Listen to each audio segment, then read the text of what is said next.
Welcome to yoga class, and if you are subscribed, welcome back. It is so lovely to have you here again. Today, we're going to be doing a few moves that I find in every single yoga class. Meet me at the top of your mat, toes and hips facing the short end. Adjust your body weight so that your mountain pose you feel even between your feet. Notice how your toes feel. Wiggle out any sort of tension that is hanging in your body from today. Relax and roll out your spine. Pull your shoulders back and then down, expanding your chest forward. Notice if you are leaning to one side, hinging at the hips, one direction or the other, forward and back. Slowly make your way back to center. Inhale, rise your arms up. Bring your shoulders away from your ears. Notice the difference if they're tucked up or if you're looking up. Whenever you've found center with your arms up, exhale and lower yourself into your preferred forward fold. I absolutely love a seal position forward fold where I interlace my fingers behind my back or I grab a strap. I generously bend my knees and then I bend forward, lifting my hips. Whatever forward fold is perfect for you.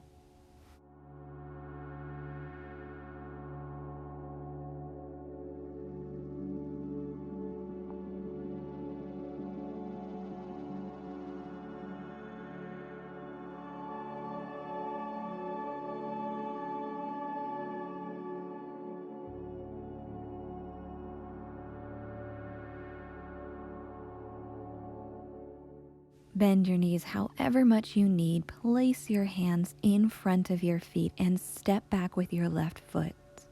Firmly step back in any distance you need.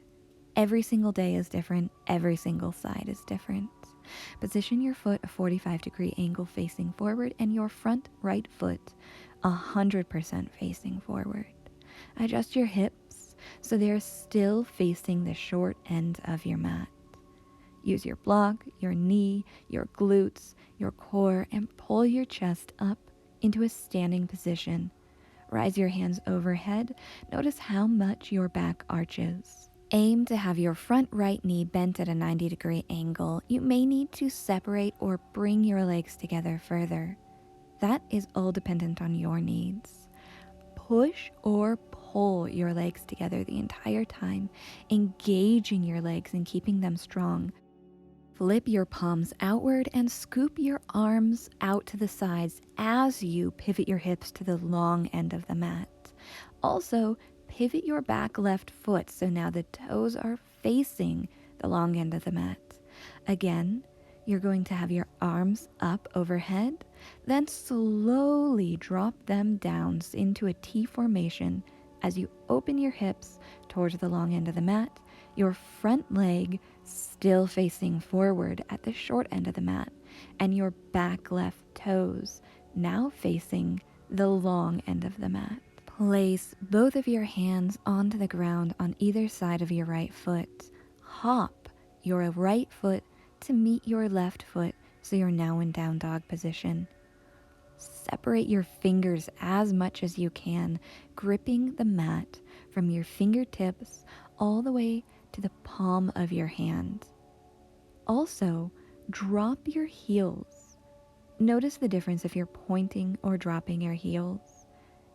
If you're separating or keeping your legs together, notice how generously the bend in your knees shifts. At this point, hop or walk your left foot in between your hands. From here, use your core and your glutes and a block and your knee and pull yourself up into a warrior position. Warrior one on this side. Same as the last, adjust your back foot to make sure that it is at a 45-degree angle facing the short end of your mat. Front left foot is now 100% facing the short end of your mat. Keep your hips and your chest facing the short end as well. Engage your belly button so it is bringing itself closer towards your spine.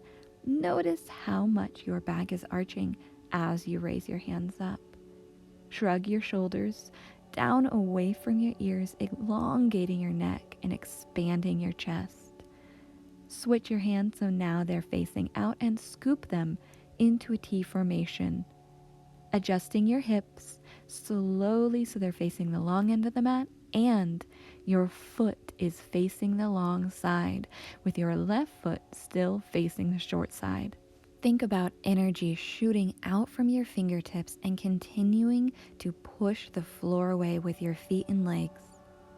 Cartwheel your hands so they're both on the ground, firmly gripping the ground. Hop or step your left foot back next to your right into a down dog position, making a perfect line from your wrists to your hip bones and back down to your heels. Bend and straighten your knees, expand your chest, and breathe.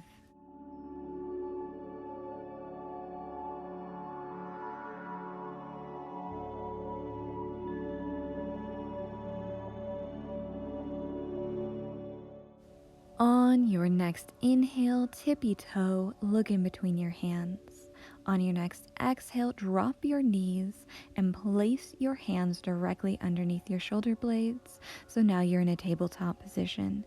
Keep your spine straight from your tailbone to the base of your neck. On your next inhale, cow.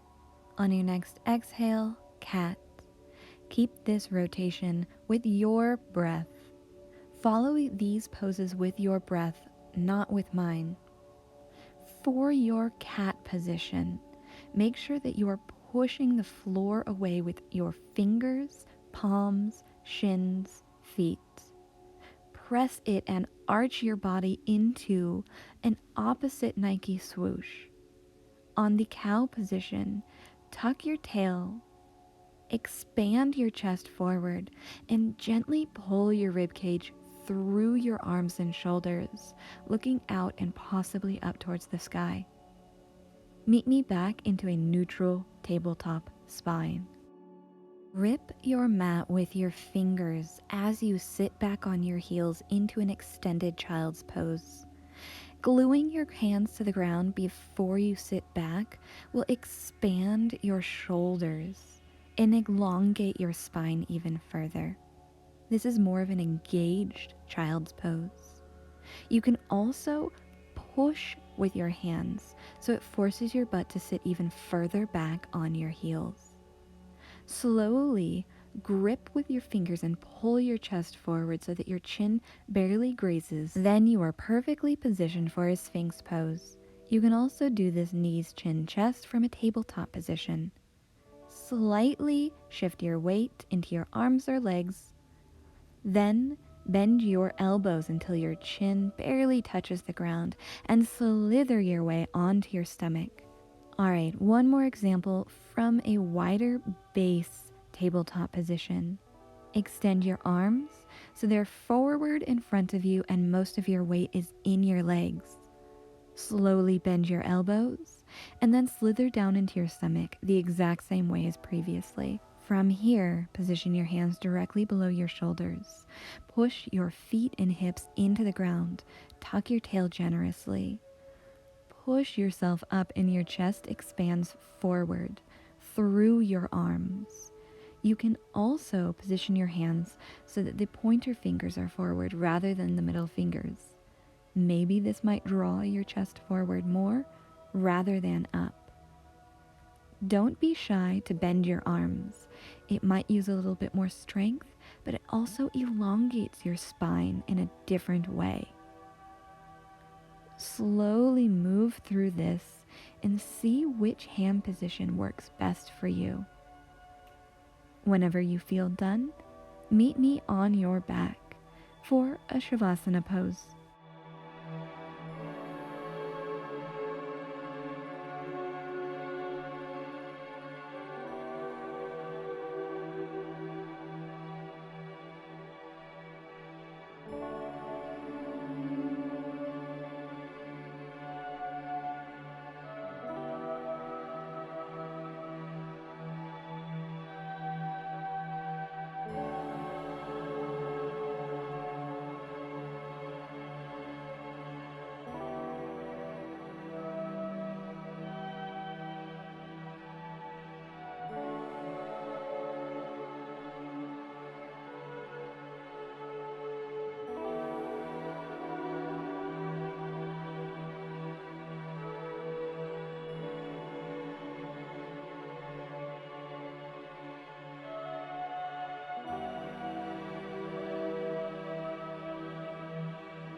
Slowly bend one knee at a time. Then pull both of your knees up to your chest and hug your legs to yourself. Whenever you're ready, drift off to one side. Open your eyes. Thank you so much for joining me in yoga, and I look forward to teaching you again. Have a good day.